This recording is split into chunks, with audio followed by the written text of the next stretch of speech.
Hey guys, sorry I wasn't able to get this video to you sooner. I had a busy last couple days. Well, anyway, I owe you one more video, and here it is, my last report from the 2013 Whiskey Creek Film Festival.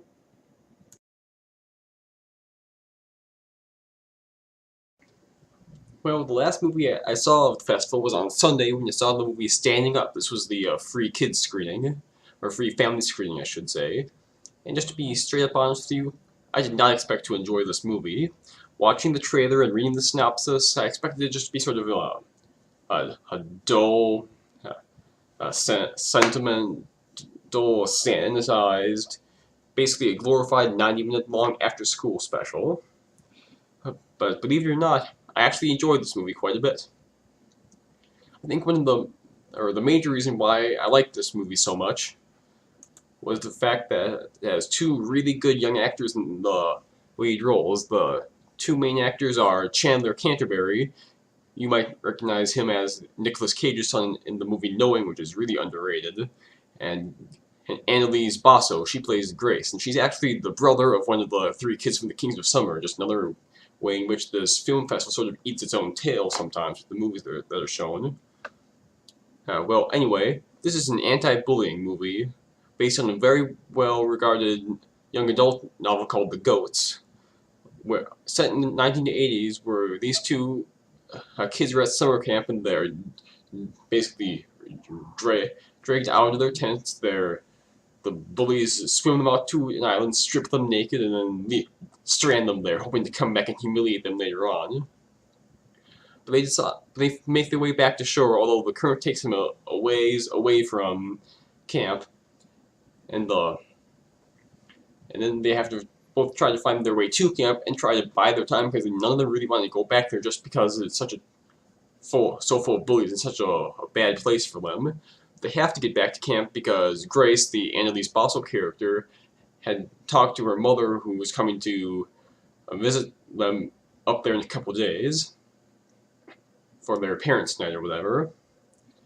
So yeah, as I described it, that really does sound like it could be some sort of silly, kind of stupid after-school special sort of material, but these two young actors, and also the director, DJ Crusoe.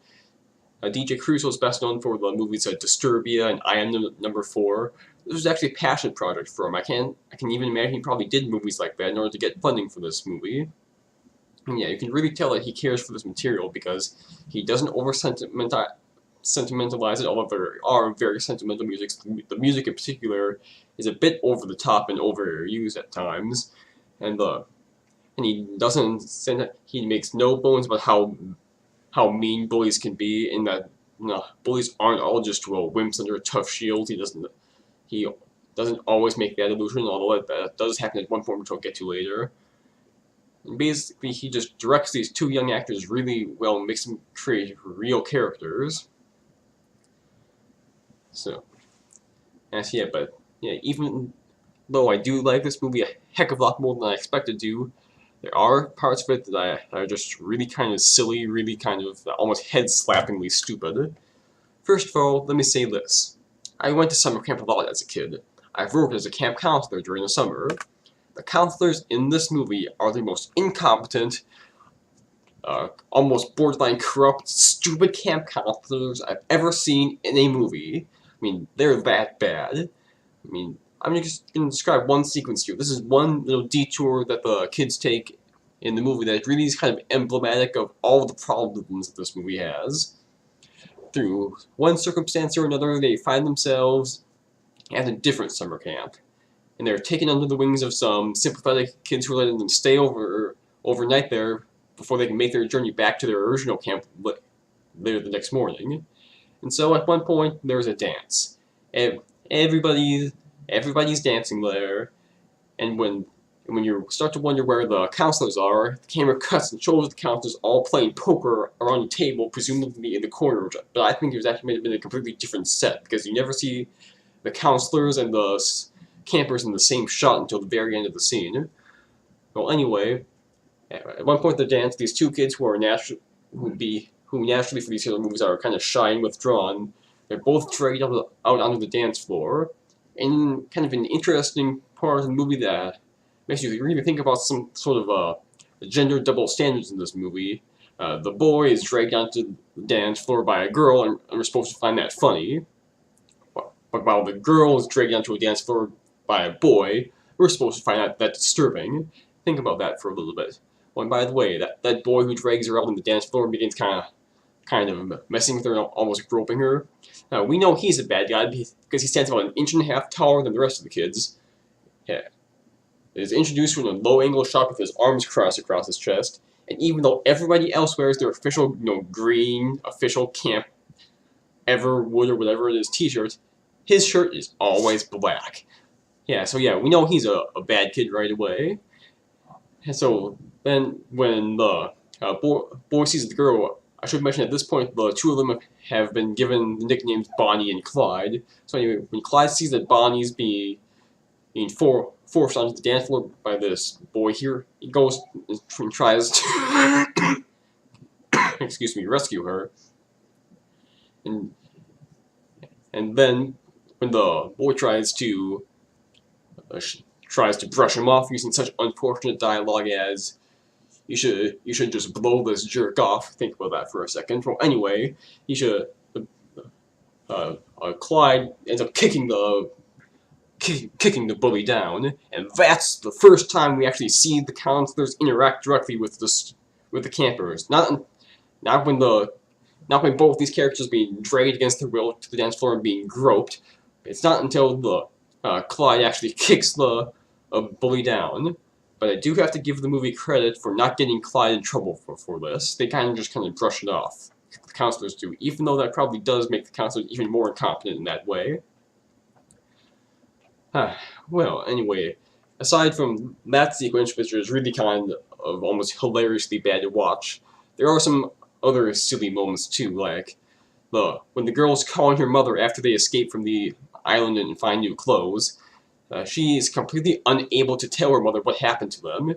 The movie tries to explain this by saying they kind of have a difficult relationship and her mother wants her to be tough and she's afraid, and Bonnie's afraid that telling her about what happened to her will make her seem not tough, but it really doesn't make that much sense.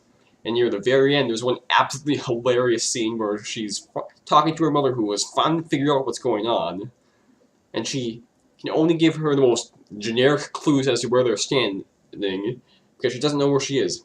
Even though in the background, out of focus, there's a giant wooden map detailing exactly where they are. Yeah, just silly little moments like that really do hurt the movie, but not so much that I don't think it's a worthwhile movie for kids. I mean, oh, I forgot to mention one more thing. Val Kilmer. Yeah, it's one of those weird cases where in a movie with a cast almost completely of people who you don't know or barely recognize, then an actor like Val Kilmer shows up for a 5-minute cameo. You're thinking, Val Kilmer, what's he doing there? He plays this kind of creepy sheriff's deputy who picks the kids up on a dirt road and threatens to drive them back to camp, but in a really creepy way, so you really don't know what his deal is, and you never find out. Yeah, it's a really kind of an inexplicable part, and the only lesson I learned from his role is to never take a ride from Val Kilmer, which, yeah, I intend to follow that lesson for the rest of my life. But anyway, those last few things I mentioned could all make you think I don't like this movie. I think the movie's like, oh, it's so bad it's good. Really, this is a good movie. This is a good movie for, I should have mentioned, primarily for young audiences, for kids from the age group of this movie, like 8 to 16-year-olds. I would recommend this movie. It has strong child performances. It there are some good laughs here, intentional laughs, not always unintentional. And even though you do roll your eyes a bit at some of the plotting and some of the directions the movie takes you, I think it's much better than most movies about bullying that I've seen in the last couple of days, or the last few years. So yeah, standing up, there are some major flaws in the movie, but I still think it's worth watching, especially if you're in the age group that it's marketed towards. Now, as far as a summary of what I saw at the festival, I was able to see all the movies, including all the shorts and all the Minnesota films, and I pretty much enjoyed everything I saw, although some more than others, and I would recommend everything they showed at the festival. I think they're all worth watching to a certain extent. But if I were to have to say do a top 10 list of the movies I saw at the festival, number 1 would be Fruitvale Station. Number 2 would be The Way Way Back. Number 3, Blue Jasmine. Number 4, 20 Feet from 20 Feet from Stardom, excuse me. Number 5, The Kings of Summer. Number 6, Still Mine. Number 7, Standing Up. So yeah, the 3 movies that I would recommend the most of the ones that have been shown at the festival would be Fruitvale Station, The Way Way Back, and Blue Jasmine. And the thing that really unites these 3 the most is that they're all built around a fantastic performance. Fruitvale Station is Michael B. Jordan, and The Way Way Back it's Sam Rockwell, the less supporting performance, and Blue Jasmine has of course Cate Blanchett. And yeah, those are the 3 movies I would recommend you see the most. But still, like I said, all of them are worth watching. It's a very good festival. I'm certainly glad I attended.